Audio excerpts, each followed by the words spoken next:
Jenny, in your essay that we've included in The Invisible Thread, you quote Wittgenstein, who says, "The limits of my language mean the limits of my world." And you talk about how language is identity and it has the power to shape our experience, and how 2/3 of language have been lost since colonisation, and that this has created a real void. Can you talk about that a little bit?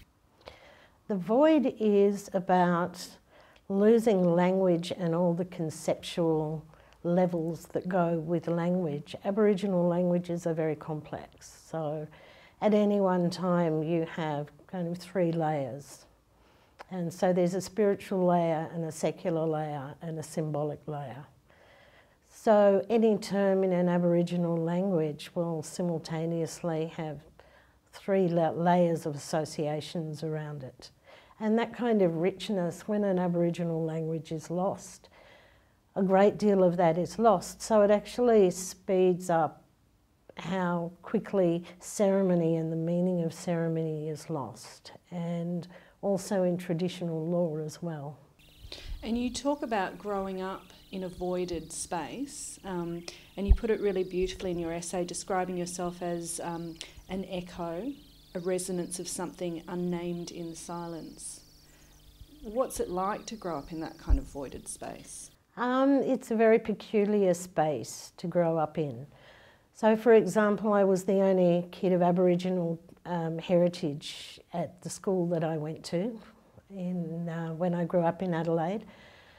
And there was always this presence of perception that you're different, but no one ever named it. So it was an unnamed silence around that. And yet my home life was so much richer because it was surrounded by family, both sides of my family. My Aboriginal family were very often with us, staying and visiting, so that all that richness was there. And you know, in my everyday home life, it was full of books and art, you know, all the time. So I had this incredibly rich private life, and the more public life of being out there at school and things like that was just like this strange echoing space. So how did you make sense then of the difference between that public and private space? It is something, I think, that's a very individual response. Like, I know people who have grown up with that, who have reacted differently to me, and who have been quite traumatised by it, where I became, I suppose, very used to sitting back and observing the school environment and human nature in a sense. So it became almost an experimental ground for observation. And the real world was the home life, the private life. That's quite interesting what you say about observation. Do you think being a writer has grown out of part of that skill of observing? Oh, absolutely. Absolutely. And I find even now when I'm in a group of people from different walks of life, the things that I notice around us are things that are invisible to them. And I often pick up the spaces between people and how they activate it with their speech, or how they close it down with their speech with each other. Now, am I right in thinking that only English was spoken in your house as a child? Yes. Is that right? So as an adult, looking back on that, what do you think about that? Well, there's 2 things about that. I think I lament the loss of traditional language, that I didn't have the opportunity to grow up with that. On the other hand, you know, my paternal grandfather was right that English is the language of power, and if you have a good command of English, it will get you all sorts of places. So that was an advantage in that sense. And you talk about language as having a secret life or an undercurrent. Can you explain a little bit more about what you mean? I think people always speak in undercurrents when they're in deep and meaningful conversations with each other. There are many layers of undercurrents. There's emotional, psychological. They bring their histories into it, their personal responses to their world. They bring their hopes and aspirations into those undercurrents. I read an essay a couple of years ago by Anita Heiss in the Griffith Review, where she talks about the fact that Indigenous people remain largely invisible within broader Australian culture, and how one of the few ways that are left to Indigenous people to really become visible are the arts.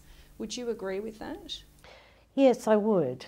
I really would. And also sports, of course. And in a strange sense, we're allowed to be out there and vocal and noticed in those areas because mainstream Australia has these linkages, mental linkages about Aboriginal people and the spaces they occupy. And that doesn't really include everyday city environments, for example, and workplaces, but it does include the arts and sports and things like that. And tell us about the link between your practices, because you are also a glass artist as well as a writer. Yes. How do those two things work with each other, feed into each other? I think they always did. I grew up with writing and art, always. So it's been at one time or another in my life I've privileged one or the other, and other times I've still carried them, you know, together. Actually, I think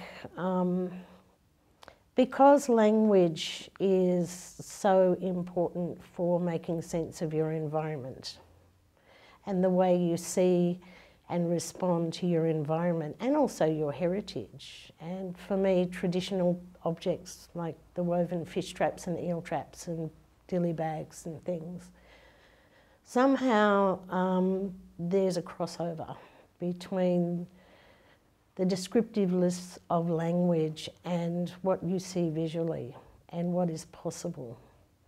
I remember many years ago in the 80s when I was at the Canberra School of Art, one of the big emphases in sculpture was you really had to be able to write about and speak about what you were doing. It wasn't good enough just to have this conceptual space in which the work sat there and spoke for itself. You had to be able to, I guess, occupy several different spaces at the same time. You had to be the objective, removed critic of your work, but at the same time you had to engage in an intellectual and a verbal space with your work. And I think that also reinforced that linkage for me. Mm. Now, having practiced in Canberra for over 40 years as both an artist and a writer, what is it that you love about being here? Oh, it's not crowded. I think I couldn't cope with big city life and spaces. I know there's a lot of writers who only feel really active and alive in that environment.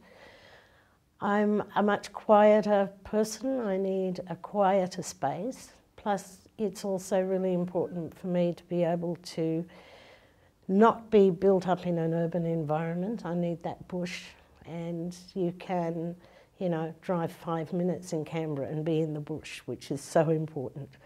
Mm. And tell us about the space where you write. Do you have a particular space where you always go to write? I write just about everywhere. You know, I have spaces at home where I'll sit down and write, and it doesn't have to be one particular space. At one point in my life I was travelling a lot on airplanes every week, and that became my writing space. So as soon as I was on the plane, out came the notebook. Quite often, very early in the morning or very late at night, are good times for writing. Other times I can be sitting in a cafe watching people go by.